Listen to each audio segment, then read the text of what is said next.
Welcome to my dear friends, आप सभी का एक नए वीडियो में स्वागत करता हूं। आज की इस वीडियो में हम मोस्ट इंपॉर्टेंट क्वेश्चन को पढ़ेंगे। यहाँ हमने जो क्वेश्चन लेकर आए हैं आप सभी के सामने इस वीडियो में, वह चक्रवृद्धि ब्याज अर्थात कंपाउंड इंटरेस्ट के मोस्ट इंपॉर्टेंट प्रश्न है। ठीक है, सभी एग्जाम में पूछे जाने वाले प्रश्न है। ठीक है, तो हमारे पास सबसे पहला प्रश्न है। यहाँ पे पहला प्रश्न क्या है कि 10,000 का 3% चक्रवृद्धि ब्याज की दर से 2 वर्ष का मिश्र धन एवं चक्रवृद्धि ब्याज ज्ञात कीजिए। तो देखिए, मिश्र धन क्या होता है कि मतलब कि जब आप बैंक में पैसा जमा करते हो, फिर जो ब्याज मिलता है, जो जितना आप जमा किया जितना आपको ब्याज मिला, दोनों को जोड़ के ही मिश्र धन मिलता है। तो हमें दिया है 10,000 रुपए का, मतलब कि प्रिंसिपल है 3% चक्रवृद्धि ब्याज की दर से 2 वर्ष का मिश्र धन। तो देखिए यहाँ पे अगर हम इसको रेशियो से करेंगे तो देखिए यहाँ पे हमें दिया कितना गया। सबसे पहले प्रतिशत को देखेंगे 3%। इसको हमें किस में चेंज करना है, रेशियो में। तो 3 और प्रतिशत का मतलब क्या होता है, बटे में 100, 3/100। तो क्या आ जाएगा 3/100। तो यहाँ पे चक्रवृद्धि ब्याज 2 वर्ष का मतलब 2 साल का। तो पहले यहाँ पे अमाउंट कितना था, यहाँ पे मतलब ये है कि हमारा प्रिंसिपल कितना था, 100 था। 100 से रेशियो कितना मिल गया, बढ़ गया 103, क्योंकि 100 में एक ऐड कर देना। ये है प्रिंसिपल मतलब मूलधन, तो हो जाएगा मिश्र धन, ऐड हो जाएगा। अब उसके बाद 2 साल तक बोला है ना, तो 2 साल तक निकालेंगे। 2 वर्ष तक मतलब कि 2 बार निकालना है रेशियो, तो 103 वही 2 बार।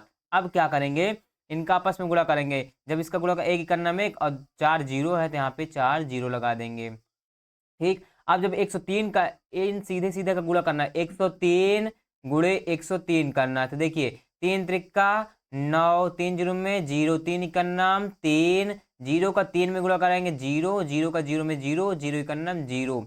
अब उसके बाद क्या है, 1 तिक्के 3, एक जीरो में जीरो, एक का नाम 1, क्या आएगा 9 0 3 3 6 0 1। तो यहाँ पे क्या आ गया हमारा 10609। तो ये हमारा क्या है, मूलधन, और ये क्या है, मिश्र धन होगा। ठीक है, जब ये रेशियो में आएगा, ये होगा मूलधन, ये होगा मिश्र धन। मूलधन हमें कितना दिया, 10,000, मतलब इसकी वैल्यू कितनी दी है, 10,000। ये भी कितना है, 10,000 है ना, कितने गुना, 1 गुना। तो यहाँ भी मिश्र धन भी कितने गुना हो जाएगा, 1 गुना। तो यहाँ पे हमारा 10609 क्या हो जाएगा, मिश्र धन। ये तो हमारा आ गया मिश्र धन। अब बोला चक्रवृद्धि ब्याज। तो देखिए जो ये मिश्र धन है, मिश्र धन में हम मूलधन को घटाते हैं तो क्या निकलता है, चक्र वृद्धि ब्याज। देखिए 10609 घटाना है 10,000 को। ठीक है, तो यहाँ पे हम घटाएंगे 9060, यहाँ पे एक में क्या जीरो, तो क्या बचा 609। तो यहाँ पे क्या गया 609। तो यहाँ पे हमारा क्या हो जाएगा, यहाँ पे हमारा 10609 क्या हो जाएगा, मिश्र धन हो जाएगा। और यहाँ पे चक्रवृद्धि ब्याज क्या हो जाएगा, यहाँ पे 609। इसका यही आंसर हो जाएगा। 3% चक्रवृद्धि ब्याज से बोला था, 3% का मतलब बटे 100 करना है। 2 साल के लिए बोला है, तो यहाँ पे हम 2 साल पहले 100 है, 100 में 3 जुड़ेगा 103, क्योंकि ये क्या मूलधन और ये बन जाएगा मिश्र धन। ये मूलधन और मिश्र धन का रेशियो था। ठीक है, ब्याज कैसे निकालते हैं, मिश्र धन में से हम मूलधन को घटाएंगे तो वही हमारा ब्याज निकल के आ जाता है। अब हमारे पास दूसरा प्रश्न समझते हैं। यहाँ पे दूसरा प्रश्न है, देखिए प्रश्न नंबर 2 क्या है कि 1,000 रुपए का 10% चक्रवृद्धि ब्याज की दर से 3 वर्ष का मिश्र धन एवं चक्रवृद्धि ब्याज ज्ञात कीजिए। तो यहाँ पे पहले बोला 10% के हिसाब से, तो इसको हम किस में बदलेंगे, प्रतिशत को बदलेंगे, रेशियो में बदलेंगे। 10% का मतलब क्या है, प्रतिशत का मतलब 1/100। तो नीचे किससे भाग दे देंगे, 100 से, एक जीरो से एक जीरो गया, तो क्या बचा 1/10। यहाँ पे 3 साल के लिए बोला है, तो पहले क्या था, मूलधन 10 और एक जुड़ेगा मिश्र धन में, तो रेशियो क्या हो जाएगा 10/1 11। 3 साल तक निकालना है सेम, फिर 10/1 11। तो यहाँ पे 2 बार हो गया, 3 साल तक बोलना था, 10/1 11 हमने निकाल लिया। अब ये क्या हुआ, मूलधन आएगा, इसका अपन में गुणा कराएंगे। एक करना में एक होगा, 3 बार जीरो है, तो यहाँ पे 3 बार जीरो लगा देंगे। रेशियो यहाँ पे है 11, 11 गुणे 11, तो यहाँ पे सिंपल सा 11 गुणे 11 गुणे 11। इसका मतलब 11 के यहाँ पे क्यूब निकालेंगे, क्योंकि 3 बार गुणा हो रहा है। तो 11 का क्यूब क्या होता है, 11 का क्यूब होता है 1331। यहाँ पे क्या आ जाएगा 1331। ठीक, अब मूलधन कितना, 1,000, और यहाँ पे दिया कितना 1,000, उसका मान कितना दिया है 1,000। कितने गुना, 1 गुना 1 कराएंगे तभी तो ये मिलेगा। उसी प्रकार 1331 का भी गुणा 1 में कर दो, तो क्या आ जाएगा 1331। ये हमारा क्या हो जाएगा, मिश्र धन, क्या हो जाएगा हमारा मिश्र धन। अब बोला चक्रवृद्धि ब्याज भी क्या करना है, तो मिश्र धन में से मूलधन घटाएंगे, तो 1331 में से 1000 मुझे क्या करना है, घटाना है। 1 3 3 1 में से 1 गया 0, क्या है 331, क्या गया 331। इसका राइट आंसर क्या हो जाएगा, उत्तर हमारा कि जो मिश्र धन आएगा वह 1331 आएगा, और जो चक्रवृद्धि ब्याज आएगी वह आएगा 331। क्वेश्चन नंबर 2 भी क्लियर हो गया। जितने साल तक बोले आपको उतने साल तक निकालना है। अब है हमारे पास अगला प्रश्न, यहाँ पे देखिए, यहाँ पे है 5120, मतलब कि 5120 रुपए का 12 सही 1/2% की दर से 2 वर्ष का चक्रवृद्धि ब्याज ज्ञात कीजिए। इसमें बोला चक्रवृद्धि ब्याज, तो देखिए यहाँ पे क्या करना है। तो यहाँ पे हमें बोला कि 12.5%, 12 सही 1/2%, एक किसके बराबर होता है, 1/8 की। कैसे, देखिए यहाँ पे इसका गुणा कराएंगे, 12 दूनी 24, 24 और 1 25, 25/2, और प्रतिशत का मतलब क्या होता है, 1/100। तो 25 से काटेंगे, 25 चौका 100, तो नीचे का गुणा होगा 4 दूनी 8, आया ना 1/8, मतलब कि 12.5% किसके बराबर होता है, 1/8 को। अब जो प्रतिशत वाला है हम 2 वर्ष में तक लिख लेंगे। 8 है, मूलधन 8 होगा, तो यहाँ पे जो बेस वैल्यू होता है उसको मूलधन मानते हैं। 8 से हम मिश्र धन पे जाएंगे, 1 जुड़ जाएगा, 8 और 1 9, 2 साल तक बोला है, फिर 8 और 1 9 आ गया। अब उसके बाद इसका गुणा कराएंगे आपस में, 8 8 64 और 9 9 81 आया। अब ये 64 क्या होता है, मूलधन, और क्या है, मिश्र धन। हमें निकालना चक्रवृद्धि ब्याज। मूलधन कितना दिया है हमारे पास यहाँ पे 64, और दिया कितना था 512, अर्थात 5120 कितने गुना है, 8 गुना, क्योंकि 8 का 4 में गुणा करेंगे, 8 चौक 32 की 2 हासिल, कितना 3 8 48 3 51, मतलब एक जीरो भी है तो इसका गुना हो जाएगा 80 गुना। मतलब कि 64 में जब 80 का गुना कराएंगे, जीरो तो पहले रखे रहिए, क्योंकि 64 का पहले 8 में गुणा कराएंगे तो 512 मिलेगा, फिर एक जीरो है यहाँ भी तो एक जीरो यहाँ भी लगा देंगे। उसी प्रकार हमें यहाँ पे क्या बोला, चक्रवृद्धि ब्याज। ब्याज कब निकलता है, जब मिश्र धन में से इसको घटाते हैं मूलधन को। तो यहाँ पे 81 माइनस 64 करेंगे, देखिए 1 में से 4 जाएगा ना, एक उधार लूंगा, 11 11 में से 4 गया, कितना आएगा 7 7 आ जाएगा। उसके बाद यहाँ बचा 7 7 में से 1, यहाँ भी कितने गुना हुआ 80, तो यहाँ भी 80 गुना हो जाएगा। 17 अट्ठे 136, यहाँ पे एक जीरो है तो कितना आ जाएगा 13 60, 1360, अर्थात इसका चक्रवृद्धि ब्याज क्या हो जाएगा 1360 रुपए। ऐसे ही आपको निकालना। सबसे पहले जो प्रतिशत में दिया उसको बदल लेंगे रेशियो के फॉर्म में, बटे की फॉर्म में। 2 साल तक बोला, 2 साल तक रेशियो ले लेंगे 2 बार वही, ठीक। ये हमारा होता है मूलधन, और ये वाला होता है हमारा मिश्र धन। हम मिश्र धन में से जब मूलधन घटाएंगे तभी तो हमारा निकल के आता है क्या, ब्याज। ठीक है, आगे बढ़ते हैं अब अगले क्वेश्चन की ओर। अब यहाँ पे है हमारे पास अगला क्वेश्चन, क्या है, 20,000 का 20% की दर से 1/2, जिसको बोलते हैं 1.5 वर्ष का चक्रवृद्धि ब्याज ज्ञात कीजिए। तो यहाँ पे सबसे पहले समझेंगे 1.5 वर्ष का, और 20% दिया, सबसे पहले इसको रेशियो में बदलेंगे। जो भी प्रतिशत है उसको रेशियो में बदलो। 20%, देखिए 20 और प्रतिशत का मतलब 1/100, नीचे 100 से भाग दे देंगे, 1 जीरो से 1 जीरो गया। देखिए 2 पंचे 10, 2 का नाम 2, 2 पंचे 10, 1/5। तो 20% किसके बराबर आएगा, 1/5 के बराबर आएगा। अब इतना आ गया हमारे पास। अब उसके बाद क्या करना है, यहाँ पे बोला है 1.5 वर्ष का चक्रवृद्धि ब्याज। ये कैसे निकालेंगे, तो देखिए यहाँ पे क्या करना है हमें, कि यहाँ पे देखिए 1 सही 1/2, यहाँ पे क्या बोला है कि 1.5 वर्ष का चक्रवृद्धि ब्याज। तो पहले यहाँ पे तो बोला एक, पहले यहाँ पे आएगा 1 साल, फिर उसके बाद क्या आएगा 1/2, मतलब कि आधा वाला मान। तो यहाँ पे हमें क्या करना है, पहले आया 1, तो यहाँ पे हमें 1 साल के लिए क्या निकालेंगे, पहला मूलधन क्या है 5, 5 से 1 जुड़ेगा क्या हो जाएगा 6। अब उसके बाद 1/2, तो यहाँ पे जो यहाँ पे दर आई है इसमें सबसे पहले 1/5 का 1/2 से गुणा कराएंगे, जो बटे में है। ये चीज आपको ध्यान में रखना, जो चीज बटे में आधा है 1/2 गुणा कराएंगे, ऊपर ऊपर का गुणा करना में, और नीचे नीचे का गुणा होगा, 5 दूनी 10। अब यहाँ पे यहाँ पे क्या आएगा, अगला वाला मान क्या आएगा 10, बेस है वैल्यू, और नीचे क्या आ जाएगा, उसके बाद 10 में 1 जुड़ेगा तो क्या आ जाएगा 11। ये आया, तो दूसरे साल का मेरा ए बन जाएगा, आधे वाले साल का, ठीक। अब देखिए इसका गुणा कराना है, 10 पचे 50, और यहाँ पे 11 छक्के 66। तो अब देखिए यहाँ पे दिया 50 है मूलधन, इसका मान कितना दिया है 20,000, ठीक।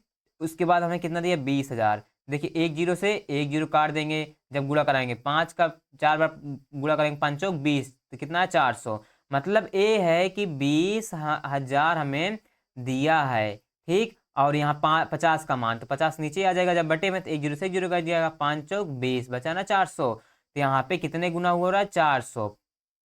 कितने गुना करूंगा, 400। अब यहाँ पे क्या बोला, चक्रवृद्धि ब्याज, तो इसके घटाएंगे, 6 में 0 जाएगा 6, और 6 में 5 गया 1, 16। और यहाँ पे 400 है, इसका भी 400 से गुणा हो जाएगा, क्योंकि 400 से यहाँ भी गुणा हुआ था। 16 चौके 64, क्या आ जाएगा, 6400। तो यहाँ पे इसका चक्रवृद्धि ब्याज जो निकल के आएगा वो हमारा आंसर आएगा 6400, इसका आंसर हो जाएगा। ठीक है, तो यहाँ पे यही बात ध्यान देने वाली थी कि जो 1.5 वर्ष है, तो पहले 1 वर्ष के लिए निकाला हमने, 1/5 5 से था, मूलधन 1 जुड़ जाएगा 6 हो जाएगा। फिर जो 1/2 है यहाँ बटे में आया है, सबसे पहले इस दर को इससे 1/2 से हम गुणा कराएंगे, किससे, 1/2 से। फिर जो आया फिर वो बनेगा हमारा आधे साल का। ठीक है, मूलधन हो गया, ये मिश्र धन, ये मूलधन और ये मिश्र धन। जब हमने पता किया कि यहाँ पे 50 की वैल्यू कितनी है, 20,000 है, 20,000 है, तो 1 की वैल्यू निकालेंगे तो 20,000, यहाँ पे 20,000 बटे नीचे क्या आ जाएगा, 50, 1 जीरो से 1 जीरो कट जाएगा, और 5 चौक 20, क्या आएगा, 400 आया ना। यहाँ पे 400 गुणा हो रहा है। उसी प्रकार यहाँ पे जब इसमें घटाया हमने, तो यहाँ पे 66 में से 50 गया, तो चक्रवृद्धि ब्याज क्या निकल गया, 16। यहाँ भी 400 से गुणा था, यहाँ भी 400 से हमने गुणा करके यहाँ पे 6400 आंसर निकाल लिया। आई होप आपको यह समझ में आ गया होगा। इंपॉर्टेंट प्रश्न, आगे बढ़ते हैं। किसी धन का 6% चक्रवृद्धि ब्याज की दर से 2 वर्ष में मिश्र धन 2809 हो जाएगा। मतलब यह है कि 2809 हो जाएगा। तो यहाँ किसी धन का मतलब कि कोई धन रहा होगा, कोई मूलधन रहा होगा। तो सबसे पहले यहाँ पे 6% चक्रवृद्धि ब्याज की दर दिया है, तो जो 6% दिया इसको हम कितना में बदलेंगे, बटे के फॉर्म में, रेशियो में। तो 6 और प्रतिशत का मतलब क्या होता है, 1/100। अब काटेंगे, 2 तिहाई 6 और 2 का कितना, 2 पंचे 10, अर्थात 3/50। ठीक, 3/50 आ गया। अब कितने साल के लिए निकालना, 2 साल। तो मूलधन क्या, 50, 50 से 3 में जुड़ेगा तो क्या हो जाएगा, 53। फिर उसके बाद क्या, 50, 50 को 3 में जोड़ूंगा, क्या हो जाएगा, 53। इतना आया।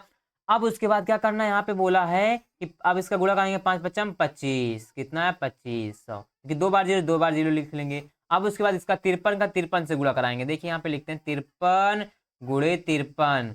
अब इसका एक गुणा का हम ट्रिक बताते हैं। यहाँ पे देखिए, सबसे पहले वाले नंबर का पहले से गुणा कराओ, 3 त्रिक का 9। अब इसी नंबर का 3 का गुणा 5 से कराओ, 3 पचे 15 आएगा। और फिर इसका गुणा इससे साथ करो, 5 तिहाई 15 आया। दोनों को जोड़ो, 5 5 10 की 0 हासिल 1, 1 1 2 1 3, कितना है, 30, और 30 की 0 हासिल 3। और इस लास्ट वाले नंबर का इस लास्ट से करा दो, 5 पचम 25, 25 और 3 में जुड़ेगा, कितना हो जाएगा, 28 आया। कितना, 2809। यहाँ पे कितना, 2809। यहाँ पे दिया था मिश्र धन 2809 है, तो यही है हमारा मिश्र धन। इसका मान कितना, 2809। कितना गुना है, 1 गुना। तो उसी प्रकार क्या बोला था हमें पास, हमें क्या, किसी धन का धन पूछा है, ये है मूलधन, इसका भी 1 गुना हो जाएगा। तो 2500 का 1 में गुना कराएंगे तो क्या आ जाएगा, 2500 ही। तो यही वही हमारा क्या है, धन है, और यही मूलधन है, यही हमारा आंसर हो जाएगा। अगर आप इसी रेशियो के अकॉर्डिंग आप क्वेश्चन को करते हैं तो आप आसानी से 2-3 सेकंड में, 5 सेकंड में इस क्वेश्चन को सॉल्व कर सकते हैं। ठीक है, 2500 का 8% वार्षिक की दर से 1/2 वर्ष का चक्रवृद्धि ब्याज क्या होगा, जबकि ब्याज प्रति तिमाही संयोजित होता है। देखिए, मोस्ट इंपॉर्टेंट प्रश्न आपके सामने आया है अभी। यहाँ पे क्या बोला है कि 2500 का 8% वार्षिक की दर से 1/2 वर्ष का चक्रवृद्धि ब्याज क्या होगा, जबकि ब्याज प्रति तिमाही। प्रति तिमाही का मतलब क्या होता है, प्रति तिमाही का मतलब होता है, देखिए प्रति तिमाही बोला है ना, मतलब एक है कि प्रति तिमाही का मतलब क्या होता है यहाँ पे, मतलब कि 1/3 प्रति तिमाही। जैसे देखिए, प्रति तिमाही, तिमाही का मतलब 3 और 3 आया, और तिमाही होता है, और महीने कितने होते हैं एक साल में, 12। यहाँ पे काटेंगे, 3 का नाम 3, 3 चौक 12, कितना आएगा, 1/4 आएगा। ये जो 1/4 आया कि नहीं आया। तो अब देखिए यहाँ पे इस बात को ध्यान में रखना, यहाँ पे पहले बोला कि जबकि ब्याज प्रति तिमाही संयोजित होता है। तिमाही का मतलब 3 महीने, और टोटल कुल महीने कितने होते हैं एक साल में, क्योंकि यहाँ पे महीना दिया था, मुझे साल का निकालना है, क्योंकि वार्षिक दर बोला वर्ष का। तो यहाँ पे एक साल में 12 महीने। अब इसको 12 से भाग देंगे, 3 का नाम 3, 3 चौक 12, 1/4 आया। तो अब यहाँ पे क्या करते हैं कि जो दर होती है, जो रेट होती है, रेट को इससे मल्टीप्लाई कराएंगे 1/4 से। ठीक है, ध्यान रखना, 4 दूनी 8, 8% है ना, 4 दूनी 8 कितना है 2%, यहाँ पे आया 2%। और जो वर्ष है हमारा 1/2 वर्ष है, इसको हम 1/4 से क्या देंगे, भाग देंगे। किससे देंगे, भाग देंगे। ठीक है, तो यहाँ पे हम 1/4 से इसको भाग दे देंगे। तो यहाँ पे 4 ऊपर चला जाएगा, क्या 4/2 कट जाएगा 2, यहाँ पे कट गया ना, तो यहाँ पे क्या आ जाएगा मेरा 2 साल, क्या आ गया 2 ईयर्स। अब आ गया मेरे पास 2 ईयर्स। अब यहाँ पे 2% है, यहाँ पे 2 ईयर्स लेंगे। मतलब ए है कि जब भी ब्याज प्रति तिमाही हो, समायोजित हो, 3 ऊपर रखेंगे और 12 साल महीने में, सॉरी 1 साल में 12 मंथ होते हैं, काटेंगे 1/4 आया। तो जो 1/4 आया उसको हम जो वार्षिक दर है उससे तो गुणा करेंगे, लेकिन जो वर्ष है उससे हम क्या देंगे, भाग देंगे, डिवाइड करेंगे वर्ष को। मतलब 1/2 को हम 1/4 से भाग करेंगे तो 4 ऊपर चला जाएगा और नीचे 2 आ जाएगा। ये बात ध्यान में रखना, जब भी ब्याज छमाही या तिमाही संयोजित हो। अगर प्रति छमाही संयोजित होता तो मतलब क्या होता 6 और नीचे हो जाता 12, मतलब कि 6 का नम 6, 6 दूनी 12, 1/2 आता वहां पे। ठीक, जब ये कहता हो प्रति छमाही। ठीक, अब क्या करेंगे, हमें यहाँ पे आया 2%, तो 2% को हम किस में बदलेंगे, बटे की फॉर्म में, रेशियो में। तो 2% का मतलब क्या होता है 100, काटेंगे 2 पंचे 10, 2 एकम नम 2, 2 पंचे 10, आया 50। मतलब कि 2% किसके बराबर होगा, 1/50 के। तो यहाँ पे ईयर कितना है 2 साल, तो पहले 50, फिर रेशियो कितना हो जाएगा 51, मूलधन 50, उसके बाद 51। अगला क्या हो जाएगा, वही 2 साल के लिए 50, फिर हो जाएगा 51। ठीक, अब इसका गुणा करेंगे 5 पचम 25, 25 100। तो यहाँ पे बोला 225 का मतलब कि है मूलधन। ठीक, अब इसका मिश्र धन क्या निकलेगा 51, और 51 का हम गुणा कराएंगे। बोला था चक्रवृद्धि ब्याज क्या होगा ना, तो 51 का 51 से गुणा कराएंगे। देखिए 51 गुणे 51 करते हैं, 1 इकन्नम 1, अब 1 का गुणा 5 में कराओ, 1 5 इकन्नम 5, और इसका भी गुणा करा देंगे 5 इकन्नम 5, जोड़नों को जोड़ दो, 5 5 10 की 0 हाथ सिलेक्ट। अब लास्ट वाले से गुणा, लास्ट से गुणा कराओ, 5 पचम 25, 25 1 26, तो क्या आ गया 2601, 51 के स्क्वायर 2601। अब मूलधन की कितना है यहाँ पे 2500, और वहां पे दिया कितना क्वेश्चन में मूलधन 2500, कितने गुना है 1 गुना 25, क्योंकि 25 का 1 में गुणा कराएंगे तभी तो 2500 आएगा। तो उसी प्रकार यहाँ पे मूलधन हमारा क्या है 2601, इसका भी 1 में गुणा कराएंगे तो क्या आएगा 2601। एक तो है मिश्र धन निकल गया, ये है मिश्र धन। हमसे पूछा क्या था चक्रवृद्धि ब्याज, तो मिश्र धन में इसको घटाए तो अब निकलेगा चक्रवृद्धि ब्याज। 2601 में घटाना है 2500। ठीक है, 1 में 0 गया 1, 0 में 0 गया 0, 6 5 गया 1, 2 में 2 गया कट गया, क्या आया 101, 101। अब गुणा कितने से हुआ था 1 से, इसमें भी 1 से गुणा करा दो तो क्या मिल जाएगा हमारे पास, यहाँ पे 101 का गुणा होगा तो 101 ही आ जाएगा, और यही हमारा आंसर हो जाएगा। 101 हमारा चक्रवृद्धि ब्याज का आंसर हो जाएगा। ठीक है, इतना समझ गए, आगे बढ़ते हैं। किसी शहर की जनसंख्या 10% की दर से घट रही है। यदि वर्तमान जनसंख्या 1000 हो तो 3 वर्ष बाद शहर की जनसंख्या क्या होगी। ठीक है, इसी में प्रश्न इंपॉर्टेंट है। देखिए 10% की दर से घट रही है, कितने साल के लिए, 3 साल के लिए घटी है। 10% को सबसे पहले हम रेशियो में बदलेंगे, क्या होगा, देखिए प्रतिशत का मतलब प्रतिशत के स्थान पर रखना, 1/100 से भाग देना, मतलब गुणा कराना है। 1 0 से 1 0 कट गया, क्या आया 1/10। तो 10% किसके बराबर होगा 1/10 के। तो 10% की दर से घट रही है, तो पहले थी कितनी 10, तो 1 घट गया, क्या आया 9। कितने साल तक घटा, 3 साल के लिए। फिर 10 था, फिर कितना घटा 9, कि 10 में से 1 जाएगा, क्योंकि घटने की बात बोला है ना, 10 में से 1 गया 9। प्रिंसिपल हमारा 10 था, 1 घटा 9, यहाँ भी 1 घटा 9। यहाँ पे 3 साल हो गए ना, पहला साल ये था पहला साल के लिए, ये है दूसरे साल के लिए, ये है तीसरे साल के लिए। अब इसको क्या करना है, हमें गुणा कराना है। तो देखिए अब यहाँ पे इस तरह तो हम कर लिए ना, लेकिन अगर एक तरीका और जाने यहाँ पे, अब बोला था जनसंख्या 1000 हो, वर्तमान जनसंख्या क्या हो 1000, ऐसे भी समझ लेते हैं। तो देखिए यहाँ पे सबका गुणा होगा तो एक करना में, एक 0 का 3 बार 0, 3 बार 0 लगा दो, इसका गुणा कराएंगे 9 गुणे 9 गुणे 9, 3 बार है तो मतलब कि 9 का क्यूब बनेगा, और 9 का क्यूब क्या होता है 729। और यहाँ पे वर्तमान जनसंख्या कितनी 1000, और दी कितनी है वर्तमान जनसंख्या 1000 दी है ना, कितने गुना 1 गुना। अब पूछा क्या है जनसंख्या, साल की जनसंख्या बाद में ना, तो बाद वाली ये होगी, ए भी 1 गुना हो जाएगा, तो क्या है 729। ये है रेशियो, हमने कर लिया। अब एक तरीका और जानते हैं, यही इसका आंसर हो जाएगा। अब देखिए बोला 10% की दर से घट रही है, 10% का मतलब होता है 1/10। तो पहले 10 थी, फिर कितना हो गया 9, फिर गुणा था, पहले 10 थी, फिर कितना हो गया 9, पहले 10 थे, फिर कितना हो गया 9। क्यों? क्योंकि 3 साल के लिए बोला है, पहले साल के लिए, दूसरे साल के लिए, तीसरे साल के लिए। और हमारे पास वर्तमान जनसंख्या कितनी दी है? 1000। तो यहाँ पे 1000 वर्तमान में रख लेंगे। ये तीनों जीरो से तीनों जीरो कट गया, ऊपर क्या बचा 9, 3 बार गुणा होगा ना, मतलब 9 का क्यूब। 9 का क्यूब क्या होता है? 729। यही हमारा डायरेक्ट आंसर हो जाएगा। इस तरीके से भी आप 2 सेकंड में कर सकते हैं। आई होप यह भी प्रश्न आपको समझ में आ गया होगा दोस्तों। अगला हमारे पास, किसी शहर की जनसंख्या 5% की दर से बढ़ रही है। यदि वर्तमान जनसंख्या 8000 हो तो यहाँ पे 3 वर्ष बाद शहर की जनसंख्या क्या होगी? तब यहाँ पे बोला 5% की दर से बढ़ रही है, तो सबसे पहले 5% को हम किस में चेंज करेंगे? रेशियो के फॉर्म में 5, और प्रतिशत का मतलब होता है 1/100। काटेंगे 5 दूनी 10, मतलब क्या है 1/20 ना, क्योंकि यहाँ पे 2 बार गया, यहाँ पे 1 जीरो है। 5% किसके बराबर होता है? रेशियो के फॉर्म में 1/20 के। ठीक, इतना समझ गए। अब बोला 3 साल के लिए बढ़ रही है ना, तो उसी तरीके से करते हैं। और यहाँ पे दिया कितना? वर्तमान जनसंख्या 8000। यहाँ पे हम रख लेंगे 8000, जनसंख्या 8000 है और 3 वर्ष तक निकालना है, तो पहले थी कितना? 20। अब देखिए यहाँ पे बढ़ने की बात बोली है ना, तो 20 में 1 जुड़ेगा तो कितना हो जाएगा? 21। पहला साल हो गया, फिर दूसरे साल से गुणा कराओ, फिर कितना था? 20, फिर 1 बढ़ेगा 21, फिर यहाँ पे 20 था, बेस वैल्यू हमारी जो बेस वैल्यू 20 और बढ़ेगा 21, क्योंकि 3 साल तक। पहले साल हो गया, यह दूसरे साल के लिए, तीसरे साल के लिए। ठीक, अब देखिए यहाँ 1 जीरो से 1 जीरो 3 जीरो है ना, तीनों जीरो से कट गया।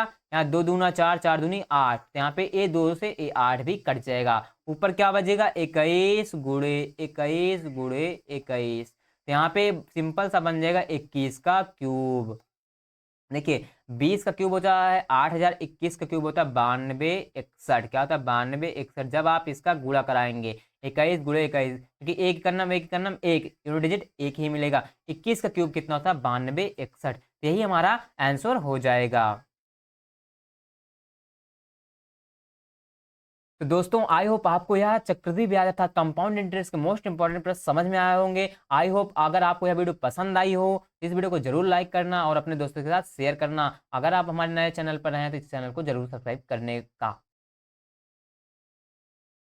तो दोस्तों आई होप आपको यह सभी क्वेश्चंस कंपाउंड इंटरेस्ट तो दोस्तों आई होप आप सभी को ये सभी कंपाउंड इंटरेस्ट के प्रश्न आसानी से क्लियर हो गए होंगे, एकदम अच्छे तरीके से।